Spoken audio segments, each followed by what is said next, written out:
এশিয়ার সবচেয়ে ধূর্ত নেতা কম্বোডিয়ার হুন সেন। সম্প্রতি তিনি থাই প্রধানমন্ত্রী পেতংটন সিনাওয়াত্রার সঙ্গে একটি ফোন আলাপ ফাঁস করেন। তারপরই দেশটিতে রাজনৈতিক অস্থিরতা দেখা দেয়। প্রধানমন্ত্রিত্ব হারান থাকসিনের মেয়ে পেতংটন। কিন্তু পুরনো বন্ধুর বিরুদ্ধে হুন সেনের এই কৌশলের পেছনের উদ্দেশ্য এখনো রহস্যই রয়ে গেছে। কিছুদিন আগের কথা, সে সময়ের থাই প্রধানমন্ত্রী পেতংটন সিনাওয়াত্রা কম্বোডিয়ার সাবেক নেতা হুন সেনকে ফোন করেন। তার বাবা থাকসিনের পুরনো বন্ধু হুন সেন তাকে চাচা বলে সম্বোধন করে একজন থাই সামরিক কমান্ডারের সমালোচনা করেন পেতংটন।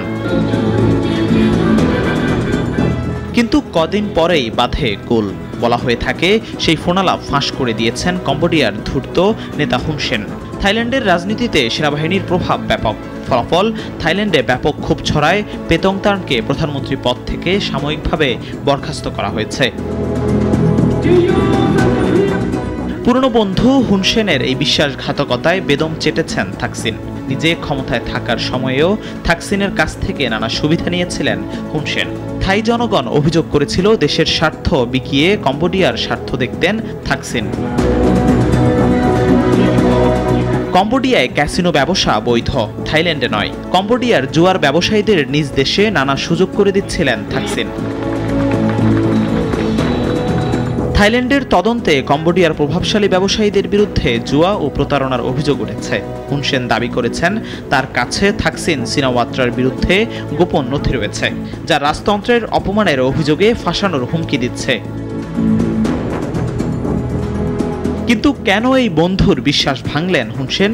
তার ছেলে হুট ম্যানেট এখন কম্বোডিয়ার প্রধানমন্ত্রী। বিশ্লেষকদের মতে হুন সেন এই সংঘাতকে জাতীয়তাবাদী উত্তেজনা জাগিয়ে তার ছেলে প্রধানমন্ত্রী হুন ম্যানেটের ক্ষমতা মজবুত করতে ব্যবহার করছেন। সংঘাত ছড়িয়ে পড়ার পরেই থাইল্যান্ড কম্বোডিয়ার রাষ্ট্রদূতকে বহিষ্কার করেছে এবং নিজের দূত প্রত্যাহার করেছে। উভয় দেশের অর্থনীতি স্থবিরতা ও সম্ভাব্য মার্কিন নিষেধাজ্ঞার চাপে রয়েছে। তবে হুন সেনের এই কৌশলের পেছনের উদ্দেশ্য এখনও রহস্যই রয়ে গেছে। জিহাদুল ইসলাম, নাগরিক।